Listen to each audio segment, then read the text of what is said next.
അസ്സലാമു അലൈക്കും വറഹ്മത്തുള്ളാഹി തആല വബറകാതുഹു. പ്രിയമുള്ള വിശ്വാസികളെ, ഇന്ന് നമുക്ക് നൽകാനുള്ള സന്ദേശം മുത്തുനബി സ്വല്ലല്ലാഹു അലൈഹി വസല്ലമ നമുക്ക് കാണിച്ചു തന്ന ഒരു സംഗതിയാണ്, ഒരു ഇബാദത്താണ്. ചില സമയങ്ങൾക്ക് ചില പ്രത്യേകതകളുണ്ട്. അതുപോലെ തന്നെ ആ സമയത്തുള്ള ഇബാദത്തിനും ചില പ്രത്യേകതകളുണ്ട്. ആ സമയങ്ങൾ മനസ്സിലാക്കി പ്രത്യേകം ഇബാദത്ത് ചെയ്യാനും പ്രാർത്ഥിക്കാനും നമ്മൾ പ്രത്യേകം ശ്രദ്ധിക്കേണ്ടതാണ്. ഒരു ഹദീത്ത് നമുക്ക് സംസാരിക്കാം.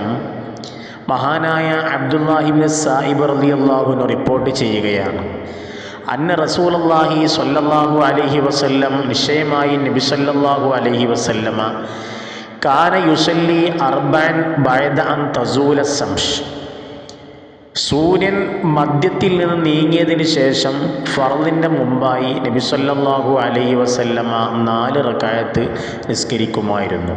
എപ്പോൾ? ഖബല ളുഹ്രി, ളുഹറിൻ്റെ മുമ്പ്. അപ്പോൾ ളുഹറിന് ബാങ്ക് കൊടുത്ത് ളുഹർ ഫർളിൻ്റെ മുമ്പായി 4 റക്അത്ത് സുന്നത്ത് നിസ്കരിക്കും. വഖാല, നബി സല്ലല്ലാഹു അലൈഹി വസല്ലം പറഞ്ഞു, ഇന്നഹ സാഅത്തുൻ തുഫ്തഹു ഫീഹ അബ്വാബുസ് സമായി, ഇതൊരു സമയമാണ്, ഈ സമയത്ത് ആകാശത്തിൻ്റെ വാതിലുകൾ തുറക്കപ്പെടും.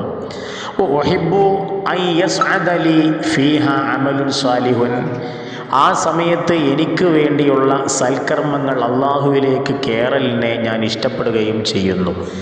അപ്പോൾ ളുഹർ ബാങ്ക് കൊടുത്ത് ളുഹർ ഫർളിൻ്റെ മുമ്പായി 4 റക്അത്ത് സുന്നത്ത് നിസ്കരിച്ചാൽ അത് ആകാശത്തിൻ്റെ വാതിലുകൾ തുറക്കപ്പെടുന്ന സമയമാണ്.